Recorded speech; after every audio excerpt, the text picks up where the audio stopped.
এই রকম মহিষী নারীর তিনার আখেরাত সম্পর্কে, কবর সম্পর্কে কতটা ভয় ওনার অন্তরে ছিল, অন্য কোনো দিক নিয়ে আমি আলোচনা করব না, যেহেতু আজকে আমার আলোচনা হলো কবর আর মৃত্যু সম্পর্কে আলোচনা।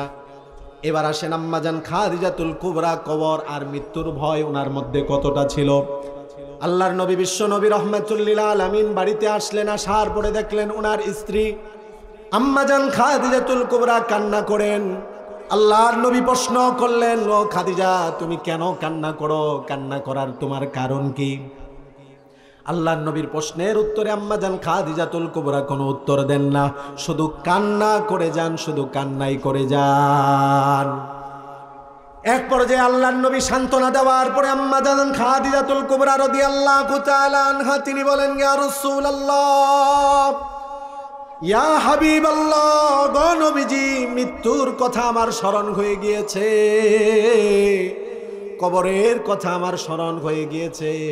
মৃত্যুর যন্ত্রণা আমি কিভাবে সহ্য করব? ওই অন্ধকারের ঘর, পোকামাকড়ের ঘর, সাপ বিচ্ছুর ঘর, একাকিত্বের ঘরে আমি কিভাবে থাকবো, এই ভয়ে আমি কান্না করি। ওগো নবীজি, আপনি আমার প্রাণের স্বামী, তিনটা বিষয় আমি আপনার থেকে ওয়াদা নিতে চাই, আপনি কি ওয়াদা দিবেন? আল্লাহর নবী সান্ত্বনা দেওয়ার জন্য বললেন, খাদিজা, বলো বলো, তুমি কি চাও? আম্মাজান খাদিজাতুল কুবরা রাদিয়াল্লাহু তাআলা আনহা বলেন, ইয়া রাসূলুল্লাহ,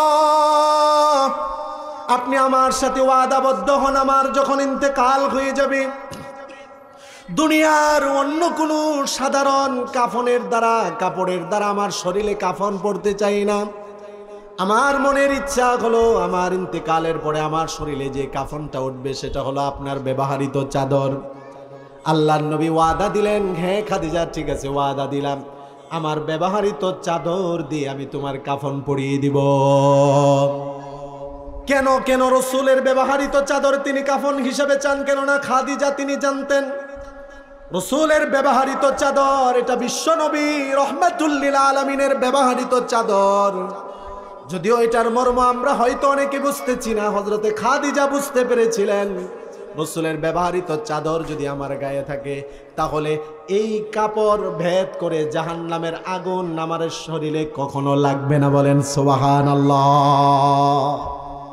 দ্বিতীয় নাম্বার কি? খাদিজা রাদিয়াল্লাহু তাআলা আনহা বলেন, ও প্রাণের স্বামী, আমি খাদিজার দ্বিতীয় নাম্বার আপনার কাছে চাওয়া হলো, কবরের মধ্যে যখন আমাকে নামানো হবে আপনি নিজের হাতে আমাকে কবরে নামাবেন। কেননা আমি জানি আমার গায়ের মধ্যে শেষ ছোঁয়াটা যদি আপনার হাতের লাগে তাহলে এই গায়ের মধ্যে কবর দুই দিক দিয়ে চাপা দেওয়ার সাহস পাবে না। আম্মাজান খাদিজাতুল কুবরা বলে, ইয়া রাসূলুল্লাহ, আমার তৃতীয় নাম্বার আপনার কাছে দাবি হলো, আপনার কাছে আমার প্রস্তাব হলো, আপনার কাছে আমার ওয়াদা হলো, ওয়াদা করে নগো প্রাণের স্বামী, আমার ইন্তেকালের পরে যখন আমাকে কবরে রাখা হবে সবাই চলে আসবে কিন্তু আপনি যাবেন না। আমার কাছে দুইজন ফেরেশতা আসবে, আমাকে প্রশ্ন করবে, আমি বড় ভয় করি কবর জগতের প্রশ্ন আমি কিভাবে দেব। আমি আশা করছি আপনি আমার পক্ষ থেকে এই প্রশ্নগুলো যদি আমি না পারি তাহলে আপনি দিয়ে দিবেন। আম্মাজান খাদিজাতুল কুবরা রাদিয়াল্লাহু তাআলা আনহার ইন্তেকালের পরে আল্লাহর নবী ওনার ওয়াদা অনুযায়ী কাপড়, ওনার ব্যবহৃত চাদর দ্বারা কাফন পরিয়ে দিলেন। আল্লাহর নবী ওনার ওয়াদা অনুযায়ী নিজে ওনাকে কবরে রাখলেন। এবারে তৃতীয় নাম্বার ওয়াদা বাস্তবায়ন করবেন, দাঁড়িয়ে আছেন, সবাই চলে গিয়েছে, রসুল যাই না। আম্মাজান খাদিজাতুল কুবরা রাদিয়াল্লাহু তাআলা আনহুর বিচ্ছেদে মুহাব্বতে নবীজির চোখ বেয়ে বেয়ে পানি পড়ে। বিপদের দিনের একমাত্র সাথী আর সঙ্গিনী, সবচেয়ে বড় সান্ত্বনা যিনি দিতেন তিনি হলেন আম্মাজান খাদিজাতুল কুবরা।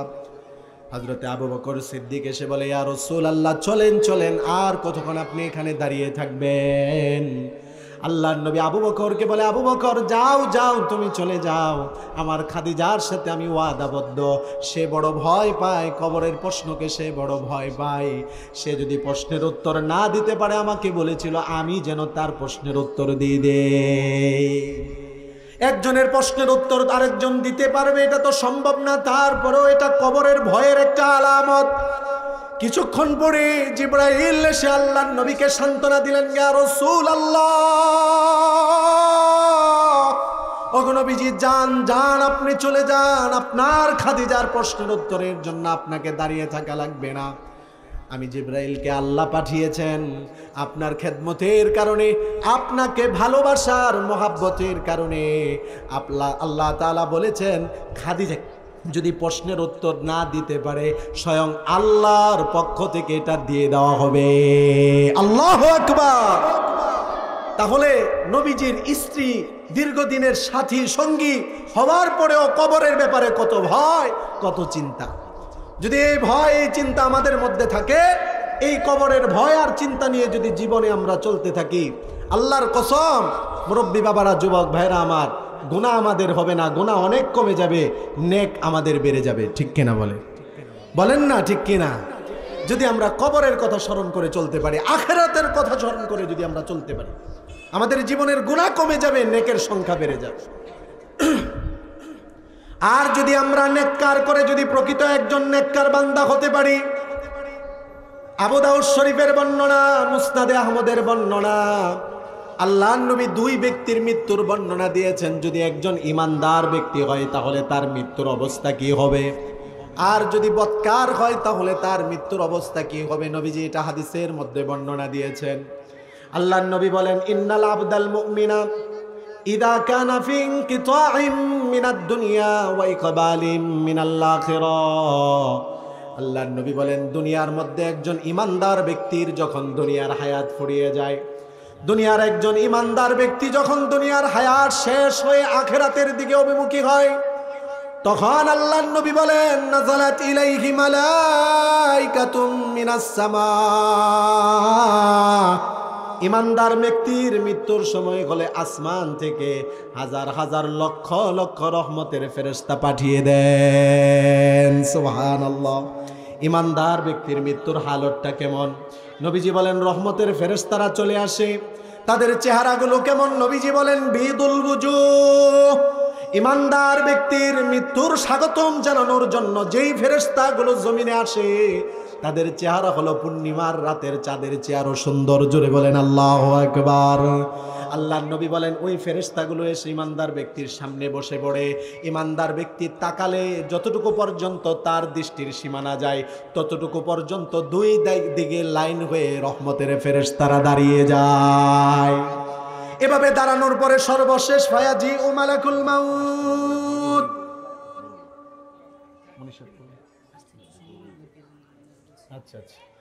ফায়াজি ও মালাকুল মাউত। এবার নবীজি বলেন, মালাকুল মাউত আসে।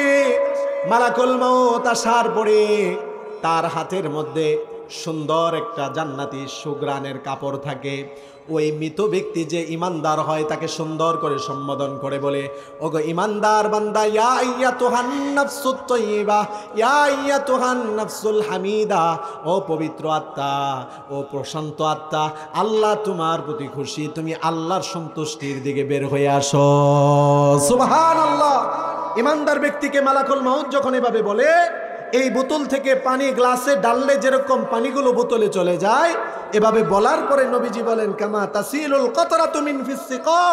এক পাত্র থেকে আরেক পাত্রে পানি ডাললে যেরকম পড়ে যায়, ইমানদার ব্যক্তির রূহটা মালাকুল মাউতের হাতে এভাবে চলে আসে। আল্লাহু আকবার। এত সুন্দরভাবে সহজভাবে তার জানটা কবজ হয়। আর পক্ষান্তরে বদকার ব্যক্তির রূহটা কিভাবে কবজ করা হয়? মালাকুল মাউত আসে, তার চেহারা কুশ্রী বিশ্রী, হাতের মধ্যে দুর্গন্ধজনক কাপড় থাকে, ওই কাপড় দিয়ে পেঁচিয়ে কষ্ট দিয়ে তার রূহটাকে বের করা হয়। জোরে বলি নাউজুবিল্লাহ। এভাবে কষ্ট দিয়ে বের করে তার রূহটাকে নিয়ে যাওয়া হয়। কবরের জন্য তার শাস্তি আছে, আখিরাতে শাস্তি আছে, পুলসিরাতে শাস্তি আছে, সর্বশেষ জাহান্নামের কঠিন শাস্তি আছে। এ কারণে ও মুমিন মুসলমান ইমানদার ভাইরা আমার, মুরব্বী বাবারা আমার, আমরা যদি প্রকৃত নেককার বান্দা হতে চাই, অবশ্যই তাহলে আমাদের মৃত্যু হবে সহজ, মৃত্যু হবে সুন্দর। আল্লাহ তাআলা আমাদের সকলকেই সহজ এবং সুন্দর মৃত্যুর জন্য সেভাবে বেশি বেশি নেক আমল করার তৌফিক দান করুক। সকলে বলি আমিন। প্রস্রাব পায়খানা করতেন না, মদিনার সীমান্তের বাহিরে গিয়ে প্রস্রাব পায়খানা করতেন, এত কষ্ট করতেন, খাবার এত কন্ট্রোল করতেন। প্রশ্ন করা হলো, কি ব্যাপার, আপনি প্রস্রাব পায়খানার জন্য এত নিয়ম, এত কন্ট্রোল, এত দূরে এসে আপনি হাজত সারেন, কারণ কি? উনি চোখের পানি ছেড়ে দিয়ে বলতেন, কি বলো তোমরা, এই মাটিতে আমি কিভাবে প্রস্রাব করি, এই মাটিতে কিভাবে আমি ইস্তেঞ্জা করি, যে এই মাটিতে আমার নবী শুয়ে আছে। জোরে বলেন আল্লাহু আকবার। এটা আশিকে রসুলের একটা নমুনা। ইমাম মালিক রহমতুল্লাহ আলাইহি এত বড় আশিকে রসুল ছিলেন, তো মনের শেষ স্বপ্ন যে মদিনায় ইন্তেকাল করা, মদিনায় কবর হওয়া। কিন্তু আবার শেষ বয়সে এসে আরেক স্বপ্ন জাগ্রত হলো, সেটা হলো শেষবারের মতো বাইতুল্লাহটাকে দেখে আসা। এবার বলেন, আল্লাহর ঘর বাইতুল্লাহ মদিনায় না মক্কায়? বলেন কোথায়? মক্কায়। এখন তো ওনাকে বাইতুল্লাহ দেখতে হলে, হজের কাজ করতে হলে মক্কায় যেতে হবে। কি বড় বিপদে পড়ছেন। হজ করতেও মন চাচ্ছে, মদিনা থেকে বের হতেও আবার ইচ্ছা না। যদি বের হলে আমার মৃত্যু হয়ে যায়, তাহলে তো আমার এই ইচ্ছা পূরণ হলো না, কি করবে? তো উনি একবার ঘুমাতে যাওয়ার আগে ইস্তেখারা করলেন যে স্বপ্ন যুগে এটার একটা সমাধান পাই কিনা। ইমাম মালিক রহমতুল্লাহি আলাইহি ঘুমাতে যাওয়ার আগে ইস্তেখারা করে, আমল করে তিনি শুয়ে পড়লেন। আগেই বলেছি, তিনি একজন আশিকে রসুল ছিলেন।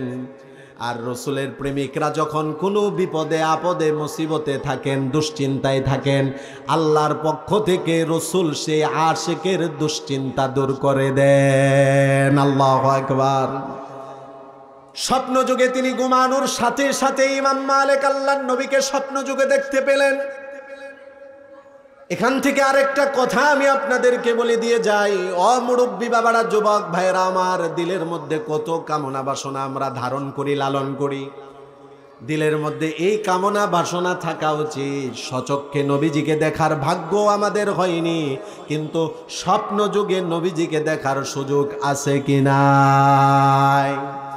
যদি আমরা নবীজির একজন সাচ্চা আশিক হতে পারি, যদি রাসূলুল্লাহর সুন্নাহ অনুযায়ী জিন্দেগি পরিচালনা করতে পারি, আল্লাহর হুকুম আর রসুলের আদর্শ অনুযায়ী যদি আমার জীবনটাকে আমি সাজাতে পারি, প্রকৃত একজন আশিকে রসুল যদি হতে পারি, আর আল্লাহর কাছে যদি আমি দোয়া করি, আল্লাহ স্বপ্ন যুগে হলেও আপনি রসুলের জিয়ারত আপনি আমাদের ভাগ্যে নসিব করে দেন, তাহলে আমাদের দোয়া যিনি কবুল করে আমাদেরকে যিনি ভাগ্যবান করে দিবেন তিনি কে?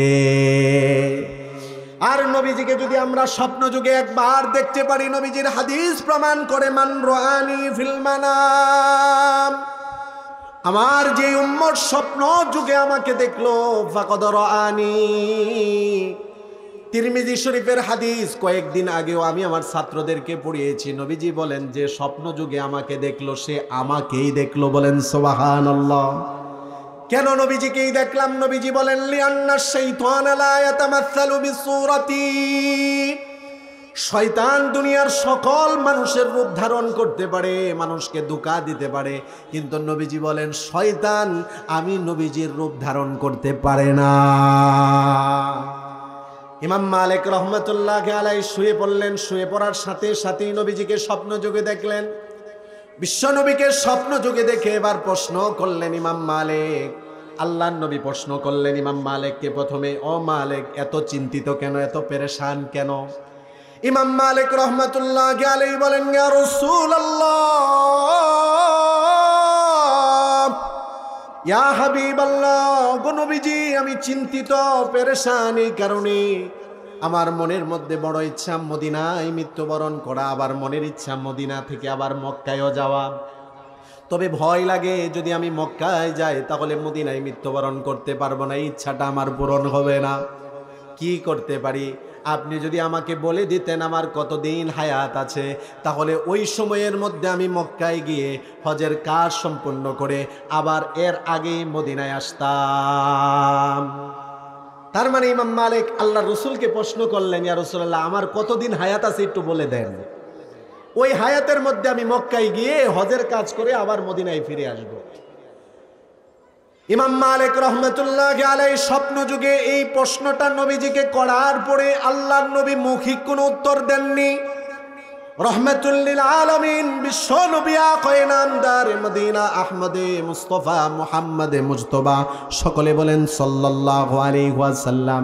উনি আল্লাহ ইমাম মালিককে বললেন, ও ইমাম মালিক, তুমি আমাকে যেই প্রশ্ন করেছো তার উত্তর হলো এই। নবীজি মুখে কোনো উত্তর দেননি, শুধুমাত্র স্বপ্ন যুগে 5টা হাত 5টা আঙ্গুল এভাবে দেখিয়ে দিয়েছেন।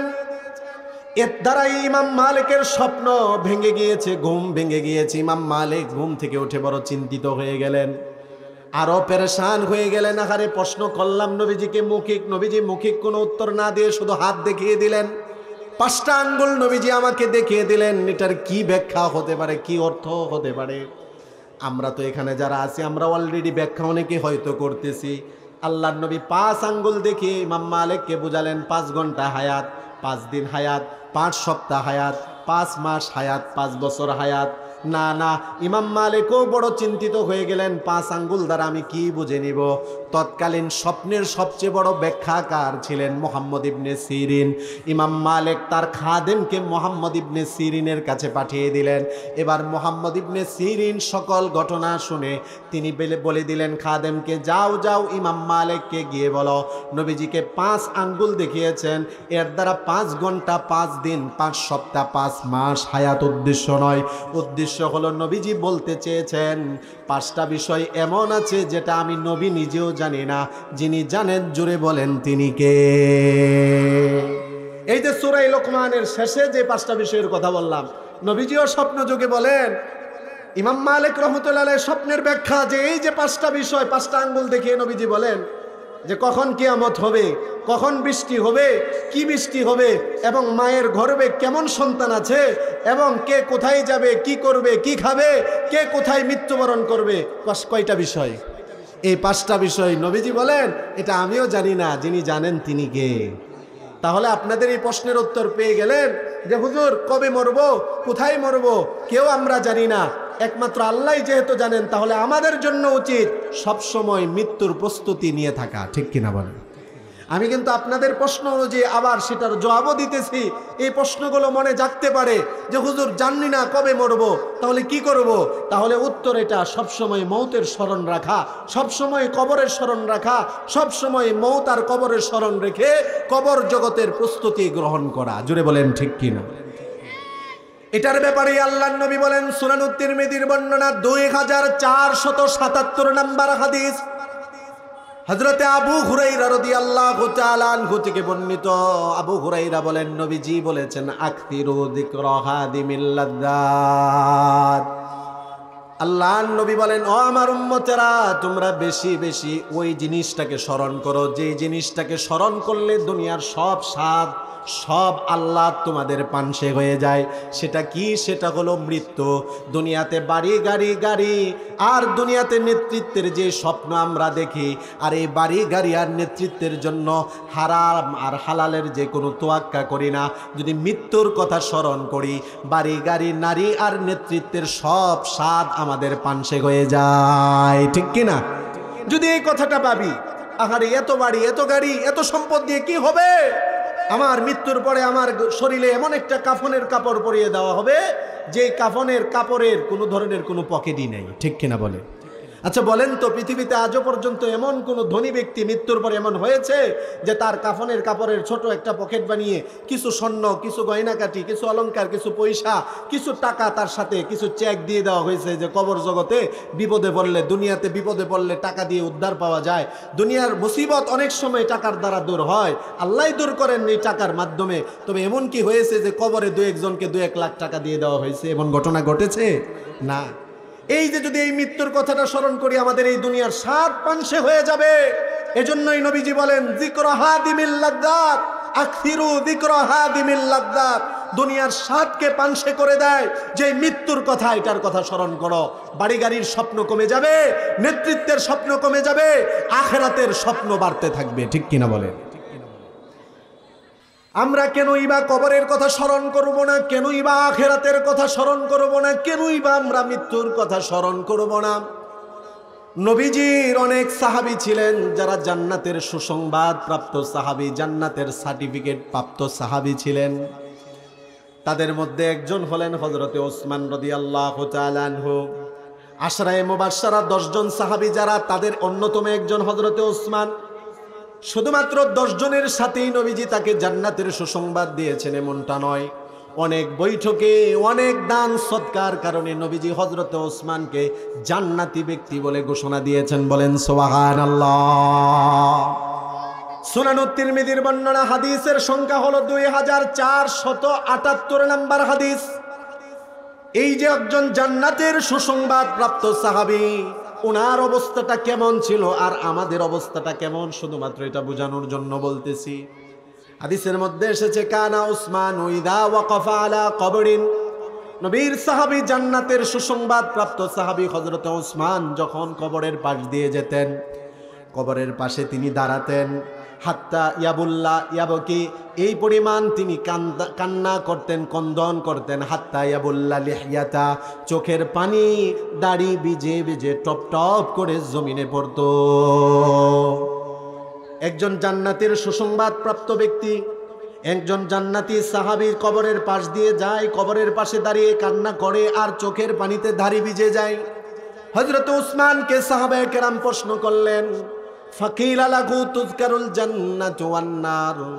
ওগো উসমান, সাহাবীরা প্রশ্ন করলেন, আপনার সামনে জান্নাতের আলোচনা করা হয়, জাহান্নামের আলোচনা করা হয়, আপনি তো এই পরিমাণ কন্দন করেন না, কবরের আলোচনা আর কবর দেখলে আপনি যে পরিমাণ কান্না করেন।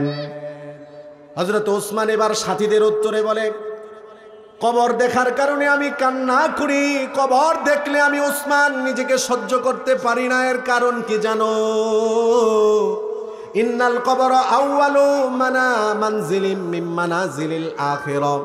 হযরত ওসমান বলেন, কবর হলো আখিরাতের যতগুলো মঞ্জিল আছে, যতগুলো ঘাটি আছে, প্রথম ঘাটি। ফাইন্না জা মিনহু ফামা বাদাহু আইসারু মিনহু।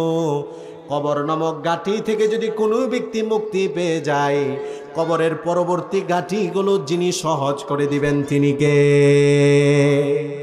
হযরত ওসমান বলেন, ও আমার সাথী ভাইয়েরা, কবর দেখার পরে আমি কেন কান্না করি তোমরা জানো? এই কবর হলো এই আখিরাতের মঞ্জিলের সর্বপ্রথম মঞ্জিল। কবর থেকে কেউ মুক্তি পেয়ে গেলে সব মঞ্জিল তার জন্য সহজ। ওয়া ইল্লাম ইয়ানজু মিনহু, আর কবর থেকে যদি কেউ মুক্তি না পায়, ফামা বাদাহু আসাদ্দু মিনহু, পরবর্তী ঘাটিগুলো তার জন্য কঠিন হয়ে যায়। তাহলে একজন জান্নাতের সুসংবাদ প্রাপ্ত সাহাবী কবর দেখার পরে কান্না করে কবরের ভয়ে। এই জন্য আমরা যারা ইমানদার নিজেকে দাবি করি, আমাদেরও উচিত কবরের কথা স্মরণ করে, মৃত্যুর কথা স্মরণ করে বেশি বেশি কান্না করা। বলেন ঠিক কিনা? ও ভাইরা আমার, মুরব্বী বাবারা আমার, পর্দার আড়ালের মা বোনেরা আমার, কবরের কথা যদি আমরা স্মরণ নাও করি, কবরের কথা, মৃত্যুর কথা স্মরণ করে যদি আমরা কান্না নাও করি, কবর কিন্তু আমাদেরকে বলে না, কবর ঠিকই আমাদেরকে স্মরণ করে। ঠিক কিনা বলেন? সুনানুত তিরমিজির বর্ণনা, নবীর হাদিস প্রমাণ করে কবর প্রতিদিন আমাদেরকে ডাকতেছে। যদি প্রশ্ন করেন, হুজুর কবর আমাদেরকে ডাকে, তার মানে কবর কি আমাদেরকে চিনে? আমাদেরকে কিভাবে ডাকে? কবর আমাদের প্রতিদিন সম্বোধন করে, নবীর হাদিস প্রমাণ করে আমাদেরকে প্রতিদিন কবর ডাকে। নবীজি বলেন, কবর আমাদেরকে ডাকে, আনা বাইতুত তুরাব, ও দুনিয়াবাসী, ও দুনিয়াবাসী, আমি কবর হলাম তোমাদের জন্য মাটির ঘর। কবর আমাদেরকে ডাকে, আনা বাইতুল ওয়াহদাতি, আনা বাইতুল গুরবাতি, আনা বাইতুদ দুদ। প্রতিদিন কবর আমাদেরকে বলে, ও দুনিয়ার মানুষ, আমি মাটির ঘর, আমি একাকিত্বের ঘর, আমি অপরিচিত ঘর, আমি পোকামাকড়ের ঘর। কবর আমাদেরকে বলে, এই কবর আমি একাকিত্বের ঘর, অপরিচিত ঘর। এই কবরের মধ্যে যদি তোমার সাথী জীবনের নেক আমল থাকে, তাহলে তুমি নাজাত পাবে। কবরের মধ্যে যদি তোমার জীবনের নেক আমল থাকে, তাহলে তোমার জন্য আমি কবর অপরিচিত কোনো ঘর নয়। কবর বলে আমি পোকামাকড়ের ঘর, অন্ধকারের ঘর, সাপ বিচ্ছুর ঘর। তবে যদি জীবনের নেক আমল থাকে, অন্ধকার ঘর আলোর দ্বারা, ওই নেক আমল দ্বারা যিনি আলোকিত করে দিবেন তিনি কে? আমরা না হয় ভুলে গিয়েছি, আমরা ভুলে যাচ্ছি, কবর আমাদেরকে ভোলে না। আমরা যেই পরিমাণ, আমি ব্যবসায়ী, আমি ব্যবসার কথা বলি, আমি একজন ব্যবসায়ীর কথা বলতেছি, আমি ব্যবসায়ী এটা না, আমি বলতেছি যদি ব্যবসায়ী হয় কেউ তাহলে সে সারাদিন ব্যবসার কথা চিন্তা করে অনেকবার, চাকরিজীবী হলে চাকরির কথা চিন্তা করে অনেকবার, রাজনীতিবিদ হলে দলের কথা চিন্তা করে অনেকবার, খেলোয়াড় প্রেমী যুবক খেলোয়াড়ের কথা চিন্তা করে, নায়ক প্রেমী যুবক নায়কের কথা চিন্তা করে, নায়িকা প্রেমী যুবতী নায়িকার কথা চিন্তা করে। অথচ কবর প্রেমিক মুসলমান তারা কবরের কথা চিন্তা করা উচিত, ঠিক কিনা বলে? কতবার কবরের কথা স্মরণ করি। আমি না হয় আমার ব্যবসায় লিপ্ত, আমার চাকরিতে লিপ্ত, আমার রাজনীতিতে আমি লিপ্ত, কবরের কথা ভুলে গিয়েছি, কিন্তু কবর আমাকে ভুলে না। আমি যত বড় ব্যস্তই হয়ে যাই না কেন, ঠিক সময় ঠিক জায়গায় আমার মৃত্যু হয়ে যাবে। এবং এই দুনিয়ার যতই ব্যস্ততা নিয়ে থাকি না কেন, এই দুনিয়ার কোনো কিছু আমার সাথে কবরে যাবে না, ঠিক কিনা বলে? ওই যে বলেছিলাম, এমন একটা কাফনের কাপড় আমাদের শরীরে পরিয়ে দেওয়া হবে যেটার কোনো পকেট নেই। সারা পৃথিবী শাসন করেছে। জালালাইন শরীফের একটা সরা আছে, নাম হলো কামাল আইন। এই কামাল আইনের মধ্যে এসেছে, সরার মধ্যে এসেছে, সারা পৃথিবী শাসন করেছে 4 জন বাদশাহ। জুড়ে বলেন কতজন বাদশাহ? সারা পৃথিবী শাসন করেছে। 2 জন মুসলমান, 2 জন কাফের, সুলাইমান আলাইহিস সালাতু ওয়াস সালাম, এবং আরেকজন মুসলমান হলেন হযরতে যুলকারনাইন। যুলকারনাইন উনি কে ছিল? যুলকারনাইন উনি কি নবী ছিলেন নাকি আল্লাহর ওলি ছিলেন? এটা নিয়ে ইখতিলাফ আছে, মতানক্য আছে। তবে মশহুর বর্ণনা অনুযায়ী উনি নবী ছিলেন না, উনি আল্লাহর একজন ওলি ছিলেন। ওনাকে আল্লাহ সমগ্র পৃথিবীর রাজত্ব দিয়েছিলেন। জোরে বলেন আল্লাহু আকবার। এই প্রশ্নটা ইহুদিরা নবীজিকে এসে করেছিল, মান হুয়া যুলকারনাইন। মুহাম্মদ 3টা প্রশ্ন করব, যদি উত্তর দিতে পারো আমরা ইহুদি সম্প্রদায় মুসলমান হয়ে যাব। নবীজিকে তারা প্রশ্ন করলো, 1 নাম্বার মা হুয়া রূহ, রূহ কি জিনিস? 2 নাম্বার প্রশ্ন আসহাবে কাহাফ কারা? 3 নাম্বার প্রশ্ন মান হুয়া যুলকারনাইন, যুলকারনাইন কে? 3টা প্রশ্নের উত্তর দাও, যদি উত্তর দিতে পারো আমরা মুসলমান হব। নবীজি বললেন তোমাদেরকে এই উত্তর পরে দিব, কেননা নবীজি নিজের থেকে কিছু বলতেন না, সব বলতেন কার পক্ষ থেকে? জোরে বলেন না, কার পক্ষ থেকে? তো নবীজি এক পর্যায়ে 3টা প্রশ্নের উত্তর দিয়েছেন, কিন্তু ইহুদি জাতি, অভিশপ্ত জাতি, এরা এর শর্ত পূরণ করে না, এরা ঈমান আনে নাই, ঠিক কিনা বলেন? তো যুলকারনাইন কে ছিল? আল্লাহর একজন পিয়ারা বান্দা ছিল, যে সমগ্র পৃথিবীর রাজত্ব করেছে, পূর্ব থেকে পশ্চিম, উত্তর থেকে দক্ষিণ, পুরা পৃথিবীর রাজত্ব ছিল তার হাতে। একজন হলেন যুলকারনাইন, আরেকজন হলেন পয়গম্বর সুলাইমান আলাইহিস সালাম।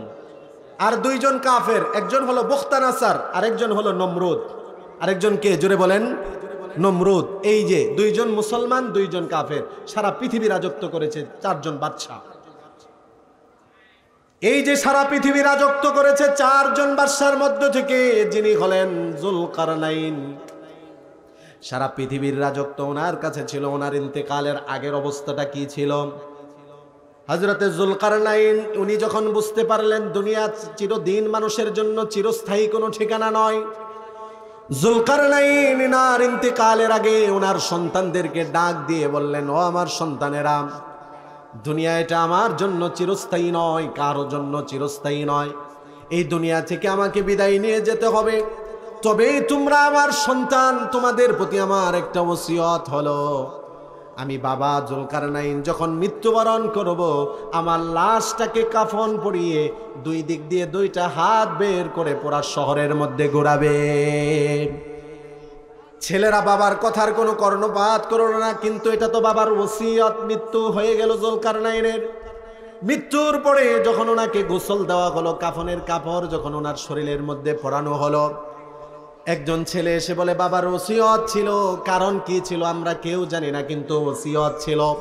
বাবা বলেছে ইন্তেকালের আগে আমার মৃত্যুর পরে কাফন পরিয়ে হাত 2টা বের করে আমাকে শহরের মধ্যে ঘোরাবে।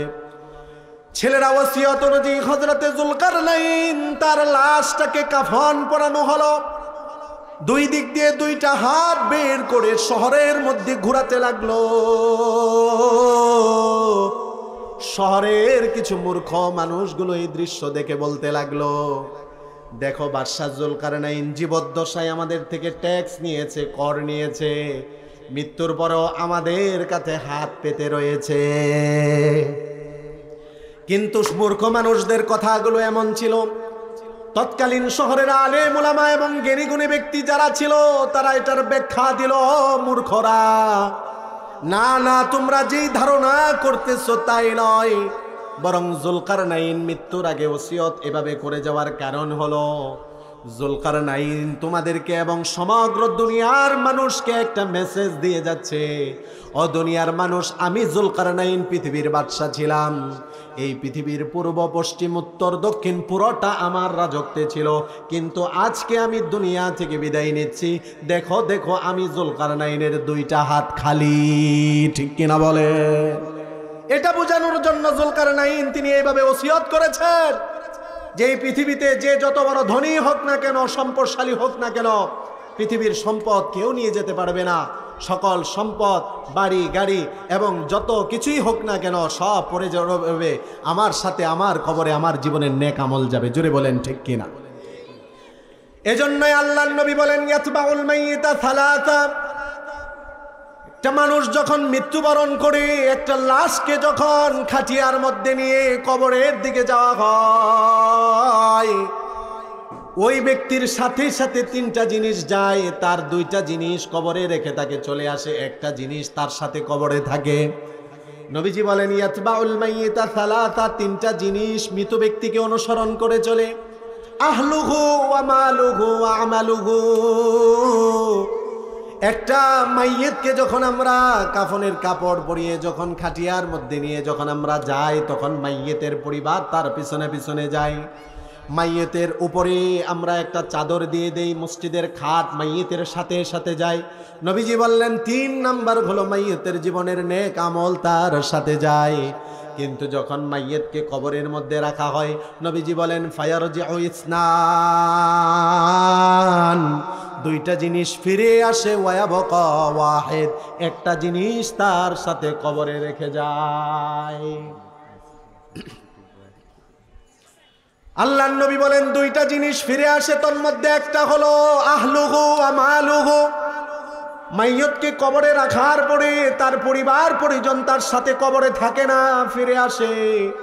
মাইয়তকে কবরে রাখার পরে মসজিদের খাটিয়া এবং মাইয়তের উপরে যে চাদর দেওয়া হয়েছে সেটাও ফিরে আসে। নবীজি বলেন যে জিনিসটা মাইয়তের সাথে থাকে সেটা হলো তার জীবনের আমল। অতএব অমুমিন মুসলমান, ও মুরব্বী বাবারা, যুবক ভাইয়েরা আমার, পর্দার আড়ালের মা বোনেরা আমার, কবরের কথা চিন্তা করে, পরকালের কথা চিন্তা করে যারা বুদ্ধিমান তাদের জন্য উচিত, নবীজি বলেছেন আল কাইয়িসু মান দানা নাফসাহু ওয়া আমিলা লিমা বাদাল মাউত। বুদ্ধিমান হলো তারা যারা নিজেকে চিনল, আখিরাতের জন্য, মৃত্যুর পরবর্তী জিন্দেগির জন্য নেক আমল করলো। আমাদের উচিত ওই সম্পদ আমাদের সাথে যাবে না, ওই সম্পদ আমাদের কবরে যাবে না। আমাদের উচিত কবরের কথা চিন্তা করে, আখিরাতের কথা চিন্তা করে বেশি বেশি নেক আমল করা। আপনাদের জন্য সুসংবাদ, আজকের মাহফিলের প্রধান আলোচক, প্রধান আকর্ষণ উনি চলে এসেছেন। আলহামদুলিল্লাহ। আমরা যারা দাঁড়িয়ে আছি বসে পড়ি, আমাদের প্রধান আজকের আকর্ষণ চলে এসেছে। আমরা বসে পড়ি, আমরা সুন্দর করে মনোযোগ সহকারে আলোচনা শুনতে থাকি। একে একে ধারাবাহিক ক্রমে উলামায়ে কেরাম আলোচনা করবে। যেহেতু মহিলা মাদ্রাসার মাহফিল, মা বোনদেরকে লক্ষ্য করে বলবো, ও মা বোনেরা, কবরের কথা তো আমরাও অনেকে ভুলে গিয়েছি। আমাদের অধীনস্থ অনেক মা বোনেরা কবরের কথা ভুলে গিয়েছে, যার কারণে তারা জীবনের আইডল আর আইকন, নায়িকা গায়িকা আর নর্তকীদেরকে বানিয়ে নিয়েছে। জুড়ে বলেন ঠিক কিনা? আপনারা এরকম মরামরা কেন? আমার শ্রোতা এরকম মরামরা হয় না তো? আপনারা কি মানে আমার প্রতি কোনো রাগ নাকি? মানে মনোযোগ বেশি এজন্য কথা বের হয় না, এটা নাকি? বক্তার সাথে একটু কথা বলতে হবে। আমাদের বর্তমান জমানার মা বোনদের দিকে লক্ষ্য করেন, অধিকাংশ সবাই বলতেছি না, অধিকাংশ মা বোনেরা তার চলাফেরা, কথাবার্তা, চাল চলন সবকিছু নায়িকা আর গায়িকাকে অনুসরণ করে করে। ঠিক কিনা বলে? আমার মা বোনদেরকে আমি বলি, ও মা বোনেরা, নায়িকাকে অনুসরণ করলে আমার জীবনে সুখ শান্তি হবে না, গায়িকাকে অনুসরণ করলে আমার জীবনে সুখ শান্তি হবে না, নর্তকীদেরকে অনুসরণ করলে আমার জীবনে সুখ শান্তি হবে না। এদেরকে অনুকরণ করার দ্বারা আমার জীবনে অশান্তি, আমার জীবনে দুঃখ, আমার জীবনে কষ্ট, আমার পরিবারে কষ্ট, আমার সব জায়গায় লাঞ্ছনাই হবে। বলেন ঠিক কিনা? আমাদের তো উচিত মা বোনেরা আম্মাজান খাদিজাতুল কুবরার অনুসরণ করা, হযরতে ফাতেমাতুজ জোহরার অনুসরণ করা, আম্মাজান আয়েশা সিদ্দিকার অনুসরণ করা, যদি আমরা আম্মাজান খাদিজাকে অনুসরণ করি, উনি তাহলে মৃত্যুর কথা কি পরিমাণ স্মরণ করতেন। এবার একটা ঘটনা শোনাই। আর যে ঘটনাগুলো শোনাচ্ছি এগুলো এমনি কিচ্ছা, কোনো কাহিনী না, হাদিসের মশহুর ঘটনাগুলো, ওয়াকিয়াগুলো আমি আপনাদের সামনে শোনাচ্ছি। আমি কোনো বানোয়াট কিচ্ছা কাহিনী পারিও না, আর কখনো বলারও চেষ্টা করি না। কোরআন হাদিসের কথা, এটার মধ্যে রহমত, নূর, বরকত আছে। জুড়ে বলেন ঠিক কিনা? যদি মজাও অনেক সময় কানের মজা কম, কেননা এখন দুঃখজনক হলে এটাই সত্য কথা, অনেক শ্রোতারা ওই বক্তারে পছন্দ করে যেই বক্তা এখানে বসে কোরআন সামনে রেখে এখানে বসে কোরআনের আলোচনা বাদ দিয়ে গান বলে। আছে কিনা? কথা বলেন না কেন, আছে কিনা? আমি তো আপনাদের বিরুদ্ধে কথা বলতেছি না, আমার মতো কিছু বক্তার বিরুদ্ধে কথা বলছি, যারা কোরআনের বরকতময় মজলিসে বসে গান বলতেছে। আর বলে, গান বলার পরে বলে এই সমস্ত গান শোনা যাবে। আচ্ছা, হুজুররে যদি এখন শ্রোতারা প্রশ্ন করে, হুজুর এই গান আপনি যে এতক্ষণ কইলেন, আপনি না শুননা কেমনে বললেন? কোন উত্তর আছে? এজন্য কিচ্ছা কাহিনী শুনবেন না। মনে রাখবেন যুবক ভাইরা আমার, অনেক যুবক ভাইরা তাদের শরীরের রক্ত ঝরিয়ে, অনেক যুবক ভাইরা শরীরের অঙ্গহানি করে এখনো হাসপাতালের খোঁজখবর নিয়ে দেখেন। আমার অনেক যুবক ভাইরা হাসপাতালের বেডে শুয়ে কাতরাচ্ছে। অনেক আমার যুবক ভাইরা নিজের জীবন পর্যন্ত শহীদ করে দিয়েছে। অনেক মা তার সন্তানকে হারিয়েছে, অনেক বোন তার ভাইকে হারিয়েছে, অনেক স্ত্রী তার স্বামীকে হারিয়েছে, অনেক সন্তান তার বাবাকে হারিয়েছে। এই হারানোর পিছনে সবচেয়ে বড় কারণ হলো নতুন করে 16-17 বছরের স্বৈরাচার ফেসিবাদ সরকারকে বিদায় করতে গিয়ে অনেক ভাইয়েরা জীবন দিয়েছে। এই নতুন স্বাধীনতার পরে মনে রাখতে হবে, নতুন স্বাধীনতার পরে এই দেশ মুসলমানের দেশ, এই দেশ কোরআনের দেশ, এই দেশ হাদিসের দেশ। এই দেশে থাকতে হলে কোরআন হাদিস মেনে থাকতে হবে। বলেন ঠিক কিনা? আমি আপনাদেরকে স্মরণ করিয়ে দিয়ে যাই, অযুবক ভাইরা, নতুন স্বাধীনতা পেয়েছি আমরা, ঠিক আছে, তাই বলে আমরা সুখ শান্তি কিন্তু পরিপূর্ণ পাইনি। ঠিক কিনা বলেন? এই নতুন স্বাধীনতার পরে যদি আমরা পরিপূর্ণ সুখ শান্তি পেতে চাই, তাহলে আমাদের সবাইকে আল্লাহর হুকুম, রসুলের আদর্শ তরিকা গ্রহণ করা লাগবে। জুড়ে বলেন ঠিক কিনা? আল্লাহর হুকুম ছাড়া, রাসূলুল্লাহর আদর্শ বাস্তবায়ন ছাড়া যতই জালেম দূরীভূত হোক না কেন, এই জমিনে সুখ শান্তি আসবে না। আল্লাহর হুকুম থাকলে, রাসূলের আদর্শ থাকলে এই জমিনে নতুন শাসক হবে, কিন্তু শাসক হয়ে শোষণ করবে না, জনগণের সম্পদ বাহিরে পাচার করবে না। ঠিক কিনা? কিন্তু যদি কোরআন হাদিস না থাকে, যদি আল্লাহর হুকুম আর রসুলের আদর্শ দ্বারা রাষ্ট্র পরিচালিত না হয়, তাহলে এক জালেম দূর হয়েছে, আরেক জালেম আসবে। ঠিক কিনা বলে? আমার কথার বাস্তবতা আছে কি নাই? আমি শুধু এটা বলে দিতে চাই, নতুন স্বাধীনতার দেশ কোরআন হাদিসের বাংলাদেশ। ঠিক কিনা বলে? সবাই আমরা কোরআন হাদিস মানব, কোরআন হাদিস শুনব, কোরআন হাদিসের উপর আমল করব। আল্লাহ আমাদেরকে তৌফিক দান করুক। সকলে বলি আমিন। যে কথা বলতেছিলাম, ও মা বোনেরা, আমরা আইডল আইকন হিসেবে কাদেরকে আজকে গ্রহণ করেছি? আমাদের দরকার আম্মাজান খাদিজাতুল কুবরার, ওনাকে আইডল আইকন হিসেবে গ্রহণ করে নেওয়া। ওনার যদি জীবনের সিফাত আর গুণাবলীর মধ্য থেকে একটা ধরা হয়, তাহলে উনি একজন প্রতিভক্তি নারী ছিলেন। স্বামীর প্রতি কতটা শ্রদ্ধা, কতটা ভক্তি, কতটা ভালোবাসা একজন নারীর থাকা দরকার, আম্মাজান খাদিজাতুল কুবরার জীবনী থেকে নেওয়া লাগবে। ঠিক কিনা বলে? বর্তমানে দেখা যায় আমরা তো অনেক মাজলুম স্বামীর কথা শুনি, অনেক মাজলুম মানে নির্যাতিত স্বামীর কথা আমরা শুনি। তার কথা শুনলে বুঝতে পারি তার স্বামী, তার স্ত্রী তার সাথে স্বামী স্বরূপ আচরণ করে না, স্ত্রী স্বরূপ আচরণ করে না, বরং বাড়ির চাকরের চেয়ে আরো দুর্ব্যবহার করে। আছে কি নাই? আছে কি নাই? অথচ যদি আম্মাজান খাদিজাতুল কুবরার জীবনী গ্রহণ করে, তাহলে স্বামীর সাথে দুর্ব্যবহার তো দূরের কথা, আল্লাহর নবী বলেন কোনো মানুষকে সেজদা দেওয়া বৈধ না। যদি আল্লাহর পরে কোনো মানুষকে সেজদা দেওয়া বৈধ হতো, লামারতুল মারআতা আন তাসজুদা লিজাওজিহা, মহিলাদেরকে আদেশ করতাম তারা যেন তাদের স্বামীর পায়ে পড়ে থাকে। আল্লাহু আকবার। কিন্তু কোনো মহিলাকে আল্লাহর রাসূল আদেশ করতে পারেন নাই। কেন? আল্লাহ ব্যতীত কাউকে সেজদা দেওয়া জায়েজ নেই। তাহলে এই হাদিস দ্বারা বোঝা যায় যে একজন স্বামী তার স্ত্রীর কাছে কতটা সম্মানের পাত্র, কতটা মর্যাদার পাত্র, আর কতটা মহাব্বত আর ভালোবাসা আর ভক্তি আর শ্রদ্ধার পাত্র। পাত্র। আম্মাজান খাদিজাতুল কুবরা এত সম্মানিত হয়েছেন। কত সম্মানিত? আম্মাজান খাদিজাতুল কুবরার জীবনী যদি খোঁজেন তাহলে পাওয়া যাবে আল্লাহর পক্ষ থেকে জিব্রাইল স্বয়ং ওনার কাছে সালাম নিয়ে এসেছেন। আল্লাহু আকবার। জিব্রাইল আলাইহিস সালাম সালাম নিয়ে এসেছে আল্লাহর পক্ষ থেকে। এর চেয়ে বড় গুণ আর কি হতে পারে যে স্বয়ং আল্লাহ জিনাকে সালাম পাঠিয়েছেন। কুল্লু নাফসিন যায়িকাতুল মাউত ওয়া ইন্নামা তুওয়াফাউনা উজুরাকুম ইয়াওমাল কিয়ামাহ। আল্লাহ পাক রব্বুল আলামিন সূরা আলে ইমরানের 185 নম্বর আয়াতে আল্লাহ তাআলা বলেন, কুল্লু নাফসিন যায়িকাতুল মাউত, প্রত্যেকটা নফস তারা মৃত্যুর স্বাদ আস্বাদন করবে, মৃত্যুর স্বাদ আস্বাদন করবে। অর্থাৎ প্রত্যেকটা প্রাণী তাদেরকে মৃত্যুবরণ করা লাগবে। পরবর্তী আয়াতে আল্লাহ তাআলা বলেন, ওয়া ইন্নামা তুওয়াফাউনা উজুরাকুম ইয়াওমাল কিয়ামাহ। মানুষ মৃত্যুবরণ করার পরে যখন আল্লাহর কাছে যাবে, আল্লাহর কাছে যখন মানুষ যাবে, এই দুনিয়ার মধ্যে আমরা যে যাই করেছি কেন সব কিছুর পূর্ণ প্রতিদান আল্লাহ তাআলা দিয়ে দিবেন। আল্লাহ অন্য আয়াতের মধ্যে বলেন, ফামাই ইয়ামাল মিসকালা যাররাতিন শাররান ইয়ারা ওয়া মান ইয়ামাল মিসকালা যাররাতিন খায়রান ইয়ারা। এই দুনিয়াতে প্রত্যেকটা মানুষ সে যা আমল করে, যদি ভালো কাজ করে যাররা পরিমাণ সেই ভালো কাজের প্রতিদানও সে পেয়ে যাবে। দুনিয়ার মধ্যে থেকে কোনো মানুষ যদি খারাপ কাজ করে ওইটার যাররা পরিমাণ হলে সেটার প্রতিদানও আল্লাহ তাআলা দিয়ে দিবেন।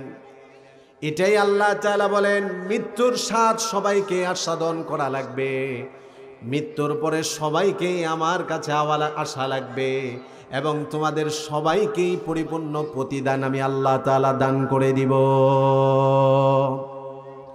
পরবর্তী অংশের মধ্যে আল্লাহ তাআলা আমাদের একটা চিন্তা ভাবনা যে আছে এটা বাদ দেওয়ার জন্য আল্লাহ বলেন, দুনিয়াতে আমরা অনেকভাবেই অনেকে নিজেকে সফল কাম মনে করি। এখানে অত্যন্ত আমরা যারা আছি অনেকেই আমরা এই ধারণা করি, যারা ব্যবসায়ী হওয়ার চিন্তা করি, ভালো ব্যবসায়ী হয়ে গেলে আমি সফল কাম। যারা আমরা ভালো চাকরির আশা করি, ভালো একটা চাকরি পেয়ে গেলে আমরা নিজেকে সফল কাম ব্যক্তি হিসেবে মনে করি। অনেক পিতারা মনে করে সন্তানকে ভালো গায়ক বানিয়ে দিলে, সন্তানকে ভালো নায়ক বানিয়ে দিতে পারলাম, তার মানে আমি একজন সফল কাম পিতা। অনেকে বড় ব্যবসায়ী হয়ে গেলে, বড় চাকরিজীবী হয়ে গেলে যদি কেউ মনে মনে ইচ্ছা ধারণ করে যে আমি বড় রাজনীতিবিদ হব, ওই লোকটা যদি চেষ্টা করে বড় রাজনীতিবিদ হয়ে যায়, ওই লোকটাও এক সময় চিন্তা করে আমি বড় সফল কাম, আমি রাজনীতিবিদ হয়ে গিয়েছি। আপনি যাই বলেন না কেন, বড় ব্যবসায়ী হওয়া এটা বড় সফল কামের আলামত নয়, বড় চাকরিজীবী হওয়া এটা সফল কামের আলামত নয়, বড় রাজনীতিবিদ হয়ে যাওয়া এটা সফল কামের আলামত নয়। বরং সফলতা কাকে বলে? আল্লাহ বলেন, ফামান যুহজিহা আনিন নার, ওই সমস্ত বান্দা যাদেরকে জাহান্নাম থেকে বিরত রাখা হবে, ওয়া উদখিলাল জান্নাতা, যাদেরকে আল্লাহর জান্নাতে প্রবেশ করানো হবে। আল্লাহর ভাষায় আল্লাহ বলেন দুনিয়াতে ফাকাদ ফাজ, তারাই হলো সফল কাম। সুবহানাল্লাহ। আমরা দাবি করি বড় ব্যবসায়ী হয়ে গেলাম সফল কাম, বড় চাকরিজীবী হয়ে গেলাম সফল কাম। যেই উদ্দেশ্যে যেই মাকসাদে আমরা চলতে থাকি সেই উদ্দেশ্য অর্জিত হয়ে গেলে নিজেকে আমরা সফল কাম দাবি করি। অথচ আল্লাহ বলেন যাদেরকে জাহান্নাম থেকে বাঁচানো হবে, যাদেরকে জান্নাতে প্রবেশ করানো হবে দুনিয়াতে, তারাই হলো পরিপূর্ণ সফলতা অর্জনকারী। সুবহানাল্লাহ। এজন্য দুনিয়াতে সফলতা অর্জন করার নাম এটা সফলতা নয়, দুনিয়াতে পরিপূর্ণতা অর্জন করার নাম এটাই শুধু পরিপূর্ণতা নয়। নবীজি ওই ব্যক্তিকে বড় বুদ্ধিমান বলে সম্বোধন করেছেন। আল্লাহর নবী বলেন, আল কাইয়িসু মান দানা নাফসাহু ওয়া আমিলা লিমা বাদাল মাউত। পরিপূর্ণ বুদ্ধিমান, পরিপূর্ণ জ্ঞানী তো ওই ব্যক্তি যেই ব্যক্তি নিজেকে চিনল, নিজেকে জানলো এবং মৃত্যুর পরবর্তী জিন্দেগি, কবরের জন্য, পরবর্তী জিন্দেগির জন্য দুনিয়াতে থেকে নেক আমল করলো, ওই ব্যক্তিকেই নবীজি বলেন সেই সবচেয়ে বড় বুদ্ধিমান। অতএব আমি যদি শুধুমাত্র দুনিয়াতে বড় ব্যবসায়ী হয়ে যায় আর যদি আখেরাতের কোনো প্রস্তুতি আমার না থাকে, আমি যদি দুনিয়াতে বড় রাজনীতিবিদ হয়ে যাই, আখেরাতের কোনো প্রস্তুতি যদি আমার না থাকে, আমি যদি বড় চাকরিজীবী হয়ে যাই, যদি আখেরাতের কোনো প্রস্তুতি আমার না থাকে, দুনিয়ার ধন সম্পদ বাড়ি গাড়ি যদি আমি পেয়ে গেলাম, কিন্তু আল্লাহর ভাষায় এবং নবীজির ভাষায় আমি সফল কাম নয়, এবং যদি আখেরাতের প্রস্তুতি আমার না থাকে, যত বড় নিজেকে বুদ্ধিজীবী বলে দাবি করি না কেন, আমি রসুলের ভাষায় বুদ্ধিজীবী নয়। এই কারণে আয়াত থেকে আমরা বুঝতে পারলাম সবাইকেই আমাদেরকে মৃত্যুবরণ করা লাগবে, সবাইকেই কবর জগতে আমাদেরকে যাওয়া লাগবে। তবে যদি আমি প্রশ্ন করি, আপনারাও আমাকে প্রশ্ন করতে পারেন, হুজুর সবাইকেই মরা লাগবে, মৃত্যুবরণ করা লাগবে, কবে মরব, কোথায় মরব, কবে কার কখন মৃত্যু আছে, এটা কি পৃথিবীতে যারা অতীত হয়ে গিয়েছে কেউ জানতো? বলেন না, কেউ জানতো? এই দুনিয়াতে যত মানুষ দুনিয়াতে এসেছে, যারা দুনিয়া থেকে বিদায় নিয়ে চলে গেছে, যত নবী, যত বড় নবী বলেন, যত বড় পয়গম্বর বলেন, যত বড় রসুলই বলেন না কেন, কোন নবী রাসূল কেউ জানতো না দুনিয়াতে তার বাসস্থান কতদিন। ইল্লা, তবে একজন নবী উনি জানতেন দুনিয়াতে কতদিন থাকবেন। তিনি হলেন আমাদের বাবা আদম আলাইহিস সালাতু ওয়াস সালাম। তবে উনি যে জেনেছেন এটারও একটা কারণ আছে। কারণটা হলো, ওইটাও আরেকটা হাদিস, সংক্ষিপ্ত আকারে আপনাদেরকে শুধু স্মরণ করিয়ে দিই যে পৃথিবীতে কেউ জানতো না, কেউ জানবেও না কতদিন থাকবে। একমাত্র আমাদের বাবা আদম আলাইহিস সালাতু ওয়াস সালাম উনি জানতেন পৃথিবীতে ওনার হায়াত কতদিন। কিভাবে জানতেন? এই জানার বিষয়টা হলো রোহের জগতে দুনিয়াতে এসে তিনি এটা জানেননি। রোহের জগতের ঘটনা আল্লাহ পাক রব্বুল আলামিন কিয়ামত পর্যন্ত যত মানুষ দুনিয়াতে আগমন করবে সবার রূহটাকে আদম আলাইহিস সালাতু ওয়াস সালামের সামনে রাখলেন। বুখারী শরীফের মধ্যে হাদিস এসেছে, সবার রূহটাকে আমাদের বাবা আদম আলাইহিস সালাতু ওয়াস সালামের সামনে রাখার পরে আদম আলাইহিস সালাতু ওয়াস সালাম ডান দিকে তাকান, তিনি হাসি দেন, আর বাম দিকে তাকান, তিনি কান্না করেন। কেন ডান দিকে তাকালে হাসেন আর কেনই বা বাম দিকে তাকালে তিনি কান্না করেন? কেননা আল্লাহ তাআলা জানিয়ে দিয়েছেন, ও আদম, এই যে রূহগুলো আপনি দেখতে পাচ্ছেন, যেই রূহগুলো আপনার ডান দিকে আছে, যাদের রূহগুলো দেখতে অত্যন্ত সুন্দর মনে হচ্ছে, এরা হলো দুনিয়াতে আপনার নেককার সন্তান। কিয়ামত পর্যন্ত দুনিয়াতে আপনার যত নেককার সন্তান হবে এগুলো হলো তাদের রূহ।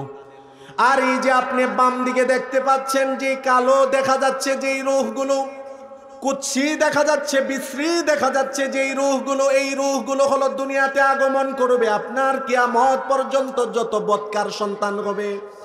এই জন্য বাবা তো ডান দিকে তাকায় সন্তান, ভালো সন্তানের দিকে তাকিয়ে বাবা হাসি দেয়, বাম দিকে তাকিয়ে বাবা খারাপ সন্তানদের দিকে তাকিয়ে আফসোস করে চোখের পানি জড়ায়। হযরতে আদম আলাইহিস সালাতু ওয়াস সালাম ডান দিকের রূহগুলোকে দেখতেছিলেন। হঠাৎ করে তিনি দেখলেন একটা রূহর কপালের মাঝখানে এরকম সুন্দর সুন্দর দাগ দেখা যায়, বড়ই ঝলমল উজ্জ্বল দেখা যাচ্ছে। এবার আদম আলাইহিস সালাতু ওয়াস সালাম প্রশ্ন করলেন আল্লাহকে, আল্লাহ, এই যে কপালে এত সুন্দর শুভ্র দাগ, সাদা দাগ দেখা যাচ্ছে, এই যে নূরের মতো চমকাচ্ছে, এটা কে? আল্লাহ তাআলা জানিয়ে দিলেন, ইবনুকা দাউদ, উনি হলেন আপনার একজন সন্তান যিনি দুনিয়াতে আগমন করবে এবং তার নাম হবে পয়গম্বর দাউদ। আল্লাহু আকবার বলেন। আল্লাহ তাআলা জানিয়ে দিলেন, ও আদম, এটা হলো আপনার সন্তান আদম, ও আদম, এটা হলো দাউদ, আপনার সন্তান দুনিয়াতে নবী হবে এবং জাবুর নামক আসমানি কিতাব আমি আপনার এই সন্তানের উপর অবতীর্ণ করব। আর আপনার এই সন্তান দুনিয়াতে যত মধুর কণ্ঠের অধিকারী ব্যক্তি আছে সবচেয়ে সুমধুর কণ্ঠের অধিকারী হবে। বলেন আল্লাহু আকবার। এই কারণেই হযরতে দাউদ আলাইহিস সালাতু ওয়াস সালাম তিনি সমুদ্রের পাড়ে বসে যখন জাবুর তেলাওয়াত করতেন, ওনার সুমধুর কণ্ঠের জাবুদের তেলাওয়াত শুনে সমুদ্রের মাছ সমুদ্রে থাকতো না, আসমান দিয়ে আকাশ দিয়ে উড়ে যাওয়া পাখিগুলো তারা উড়ে যেত না, বরং সুমধুর কণ্ঠের জাবুরের তেলাওয়াত শোনার জন্য ওনার সামনে এসে তারা বসে যেত। বলেন আল্লাহু আকবার।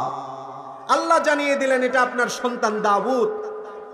এবার আদম আলাইহিস সালাম রূহের জগতের ঘটনা এবার প্রশ্ন করলেন, আল্লাহ আমার সন্তান দাউদ কাম উমরু, তার বয়স কত, সে দুনিয়াতে কতদিন বাঁচতে পারবে?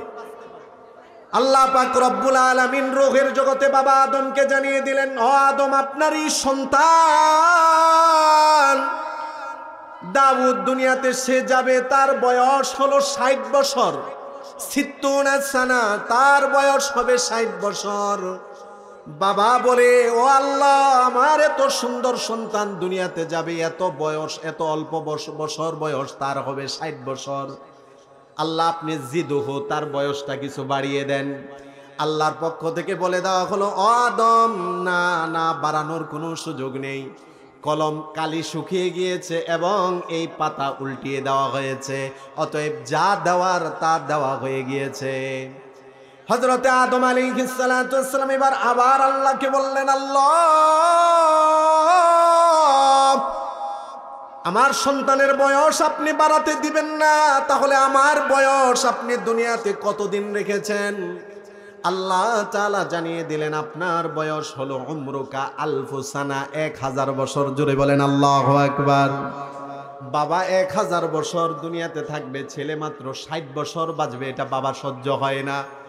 এবার আদম আলাইহিস সালাতু ওয়াস সালাম বললেন, আল্লাহ আমার 1000 বয়স থেকে আমি আমার সন্তানের জন্য 40 বছর দিয়ে দিলাম। 1000 বয়স থেকে বাবা আদম রূহের জগতে দাউদ আলাইহিস সালামকে 40 বছর বয়স দিয়েছিল। একটু বলেন তো কত বছর? এবার বলেন 1000 বছর বয়স থেকে 40 দিয়ে দিলে থাকে কত? 960 বছর। এই হলো রূহের জগতের ঘটনা। ঠিক আদম আলাইহিস সালাম রূহ জগৎ থেকে জান্নাতে গেলেন, জান্নাত থেকে দুনিয়াতে আসলেন, লম্বা ঘটনা। দুনিয়াতে বসবাস করে 960 বছর যখন অতিক্রম হয়ে গেল, ঠিক মালাকুল মউত আজরাইল ওনার সামনে আসলেন, এসে বলতেছেন, আমি তো এসেছি মালাকুল মউত আল্লাহর পক্ষ থেকে আপনার রূহ কবজা করার জন্য। আদম আলাইহিস সালাম বললেন, আপনি এত তাড়াতাড়ি আসলেন, আমি তো জানি আমার বয়স 1000 বছর, তো কত হয়েছে বয়স? এবার মালাকুল মউত স্মরণ করিয়ে দেয়, 1000 বছর তো বয়স ছিল, কিন্তু রূহের জগতে যে আপনার সন্তানকে আপনি 40 বছর দিয়ে দিছিলেন, এটা কি ভুলে গেছেন? তো আদম আলাইহিস সালাম কো, আমার মনে নাই, ভুলে গেছি। নাসিয়া আদম ফানাসিয়া বানুহু, আদম আলাইহিস সালাম ভুলে গেছেন, এই কারণে তো আমরা তার সন্তান, আমরা অনেক কিছু ভুলে যাই, ঠিক কিনা বলেন? আদম আলাইহিস সালাম ভুল করেছেন, এই কারণে আমরা তার সন্তান, আমরাও ভুল করি। তো আমার বলা উদ্দেশ্য, দুনিয়াতে কেউ জানতো না পৃথিবীতে কতদিন থাকবে, তো মালাকুল মউত তখন কি করবে? আদম আলাইহিস সালাম বলে 1000 বছর বাঁচবো, মালাকুল মউত কই দিয়ে দিছেন, বেচারা না পেরে চলে গেল আল্লাহর কাছে। আল্লাহ কি করব? আল্লাহ বললেন, এটাই আমার পক্ষ থেকে সিদ্ধান্ত ছিল, আমার পয়গম্বর দুনিয়াতে 1000 বছর থাকবে। আল্লাহু আকবার। তাহলে কোন নবী রাসূল জানতো না যে দুনিয়াতে কতদিন তিনি বসবাস করবেন, একমাত্র আদম আলাইহিস সালাম জানতেন। তারপরও দুনিয়াতে না, সেটা রূহের জগতে একটা ঘটনা ঘটার কারণে তিনি জানতেন। যেই কথাটা বলতেছিলাম যে আমরা সবাই মরণশীল, সবাইকে আমাদের মৃত্যুবরণ করা লাগবে। সূরা আলে ইমরানের 185 নম্বর আয়াতে আল্লাহ তাআলা এটাই আমাদেরকে স্মরণ করিয়ে দিচ্ছেন, তোমরা সবাই মৃত্যুবরণ করবে, মরা লাগবে। তবে যে প্রশ্নটা আপনাদের মনে থাকতে পারে যে হুজুর কবে মরব, কখন মরব, কোন দিন মরব, এটা এবার জানা থাকলে বলে দেন। উত্তর বলে দিব, পৃথিবীতে কেউ জানেনি, ভবিষ্যতে কিয়ামত পর্যন্ত কেউ জানবে না। দুনিয়াতে কতদিন বাঁচবে, কোথায় মরবে, কেউ জানে না। যিনি জানেন তিনি কে? সূরা লুকমানের সর্বশেষ আয়াতগুলো পড়ে দেখবেন, আল্লাহ পাক রব্বুল আলামিন বলেন, ইন্নাল্লাহা ইনদাহু ইলমুস সাআহ। সূরা লুকমানের শেষ আয়াতগুলোর মধ্যে আল্লাহ বলেন, নিশ্চয়ই কিয়ামত কখন হবে এটা পৃথিবীবাসী কেউ জানে না। বিজ্ঞান যতই আধুনিক হয়ে যাক, যতই বিজ্ঞান আধুনিক হয়ে যাক না কেন, কিন্তু কিয়ামত কখন হবে বিজ্ঞান এটা জানতে পারবে না। একমাত্র সঠিক জ্ঞান যিনি জানেন তিনি কে? তবে কিয়ামতের আলামত সম্পর্কে নবীজি আমাদেরকে বলেছেন, আলামতগুলো হলো দুই প্রকার। এক নাম্বার হলো আলামতে সুগরা, দুই নাম্বার হলো আলামতে কুবরা। কিয়ামতের ছোট ছোট আলামত, কিয়ামতের বড় বড় আলামত। এটা আমার আলোচ্য বিষয় নয়, তবে শুধু এতটুকু জানিয়ে দেই, কিয়ামতের ছোট সব আলামত প্রকাশিত হয়ে গিয়েছে, বড় বড় অনেক আলামত প্রকাশিত হয়ে গিয়েছে, কয়েকটা বড় বড় আলামত শুধু বাকি আছে। এই আলামতগুলো প্রকাশিত হলেই আল্লাহ এই জমিনে কিয়ামত সংগঠিত করে দিবেন। এটা আমার বিষয় না, এই বিষয়ে আমার লম্বা বিষয়ভিত্তিক আলোচনা আছে, কিয়ামতের আলামত কি কি। কিন্তু কিয়ামত কখন হবে আলামত রাসূল বলেছেন যে আলামতগুলো দেখলে তোমরা বুঝে নিবে যে কিয়ামত কাছাকাছি, কিন্তু কখন হবে এটা কিন্তু কেউ জানে না, একমাত্র জানেন কে? দুই নাম্বার হলো ওয়ায়ুনাজ্জিলুল গায়থা। সূরা লোকমানে আল্লাহ তাআলা বলেন বৃষ্টি কখন হবে, কোথায় হবে, কি পরিমাণ হবে, এটা পৃথিবীর কেউ জানে না, যিনি জানেন তিনি কে? আজকের এই মাদ্রাসা, যেই মাদ্রাসার মাহফিল হচ্ছে, মাওলানা রুহুল আমিন সাহেব তিনি বলতেছিলেন, হুজুর বড় ভয় পেয়ে গিয়েছিলাম, সকালে দেখেছি দুপুরেও দেখেছি বৃষ্টি পড়ে, বৃষ্টি হয় কিনা। আমরা ধারণা করেছিলাম বৃষ্টি হবে, কিন্তু বৃষ্টি হয়নি। বৃষ্টি হবে না এটা আমরা জানতাম না, যিনি জানতেন তিনি কে? ওয়ায়ুনাজ্জিলুল গায়থ, বৃষ্টি কখন হবে এই বিষয়টা একমাত্র আল্লাহ জানেন। প্রশ্ন জাগতে পারে, হুজুর আবহাওয়াবিদরা তো আমাদেরকে অনেক সময় তথ্য দেয়, আবহাওয়াবিদরা যদি 10টা তথ্য দেয় 8টাই এটার উল্টা হয় অনেক ক্ষেত্রে, ঠিক কিনা? আমরা তো অনেক সময় এই সিজনেও মাহফিল করার কারণে আবহাওয়াবিদদের একটু সংবাদ যাচাই করি যে বৃষ্টি হওয়ার সম্ভাবনা আছে কিনা। যে সময় এদের সংবাদ নিয়ে মনে করি বৃষ্টি হবে, দেখা যায় ওই সময় বৃষ্টি নাই। যখন এদের সংবাদ নিয়ে মনে করি বৃষ্টি হবে না, দেখা যায় তখনই বৃষ্টি। তার মানে আবহাওয়াবিদদের সংবাদ সত্য না মিথ্যা? অধিকাংশ মিথ্যা, কখনো কখনো সত্য হয়। বৃষ্টি একমাত্র কখন হবে এটা একমাত্র আল্লাহ জানেন। দুই নাম্বার, তিন নাম্বার হলো ওয়ামা তাদরি নাফসুম মাযা তাকসিবু গাদা। আগামীকাল আমরা কে কোথায় যাব, কি করব, কি খাবো, এটা আমি নিজেও জানি না, আপনারা আপনাদের ব্যাপারেও জানেন না। একমাত্র যিনি জানেন তিনি কে? এবং আল মাফাতিহুল গায়বের মধ্য থেকে আরেকটা বিষয় হলো, মায়ের গর্ভের মধ্যে কি সন্তান আছে, ছেলে আছে না মেয়ে আছে, ভালো হবে না খারাপ হবে, কালো হবে না দলা হবে, এটা মা জানে না, পৃথিবীর কোনো ডাক্তার জানে না, একমাত্র যিনি জানেন তিনি কে? 5 নাম্বার হলো ওয়ামা তাদরি নাফসুম বিআইয়ি আরদিন তামুত। কোন জমিনে কোন জায়গায় কার কখন মৃত্যু হবে কেউ জানে না, সব যিনি জানেন তিনি হলেন আল্লাহ। 5টা বিষয়কে বুখারীর হাদিসের মধ্যে বলা হয়েছে মাফাতিহুল গায়ব, গায়েবের চাবিকাঠি। এগুলো পৃথিবীর কেউ জানে না। এই 5টা বিষয়ের নাম আছে মাফাতিহুল গায়ব। মিফতাহুনের বহুবচন মাফাতি, মানে গায়েবের চাবিকাঠি, চাবি সমূহ। ইমাম মালিক রহমাতুল্লাহ আলাইহি, আমরা অনেকে ওনার নামটা জানি। 4 মাযহাবের এক মাযহাবের ইমামের নাম হলো ইমাম মালিক রহমাতুল্লাহ আলাইহি, যে মাযহাবটাকে আমরা মালিকি মাযহাব নামে চিনি। ইমাম মালিক রহমাতুল্লাহ আলাইহি তিনি অনেক বড় আল্লাহর ওলি ছিলেন এবং অনেক বড় ফকি ছিলেন, ফুকাহা ও আহলিল মাদিনা। ওনাকে বলা হতো উনি মদিনাবাসীদের জন্য ফকি। রসুলের রওজার পাশে বসে তিনি অনেক বছর রসুলের হাদিস দর্শ দিয়েছেন। আল্লাহু আকবার বলেন। অনেক বড় রসুলের একজন আশিক ছিলেন, একজন প্রকৃত নবী প্রেমিক ছিলেন। এখন তো অনেক নবী প্রেমিক এমন আমরা দেখি, শুধু মুখে বলে নবী প্রেম নবী প্রেম, অন্তরে কোনো নবী প্রেম নেই। রয়েছে অন্তরে নবী বিদ্বেষী, রয়েছে অন্তরে নবীর প্রতি দুশ্মনী। শুধু মুখে নবী প্রেম বললে নবী হওয়া যাবে না। প্রকৃত আশিকে রসুল তারা, রসুলের ইজ্জতের জন্য জীবন দিতে রাজি যারা, ঠিক কিনা? এখন তো অনেক জিলাপি খোর, সিন্নি খোর, তাদেরকে আশিকে রসুল হিসেবে দাবি করতে দেখা যায়, ঠিক কিনা বলে?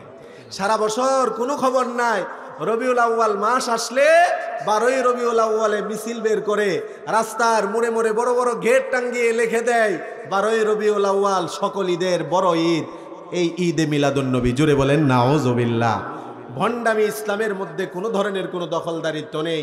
এই সমস্ত ভণ্ডামি বেদাতি যারা করে আর নিজেদেরকে বড় সুন্নি বলে, বড় আশিকে রসুল বলে দাবি করে, অথচ তার চেহারার দিকে তাকালে তার 3.5 হাত বডির মধ্যে রসুলের কোনো আদর্শ পাওয়া যায় না, সুন্নত পাওয়া যায় না। শুধু তাই না, রসুলকে গালি দিলে, রসুলের ইজ্জতে আঘাত করলে, সম্মান রক্ষার্থে যারা রাস্তায় নেমে একটা মিছিল করতে পারে না, শুধুমাত্র বছরে একদিন রবিউল আউয়ালে ঈদে মিলাদুন নবী যারা পালন করে আশিকে রসুল দাবি করে, এরা আশিকে রসুল নয়, আশিকে শয়তান। ঠিক কিনা বলে? এজন্য প্রকৃত আশিকে রসুল ছিলেন ইমাম মালিক রহমতুল্লাহ আলাইহি। তিনি রসুলের প্রকৃত একজন আশিকে রসুল ছিলেন।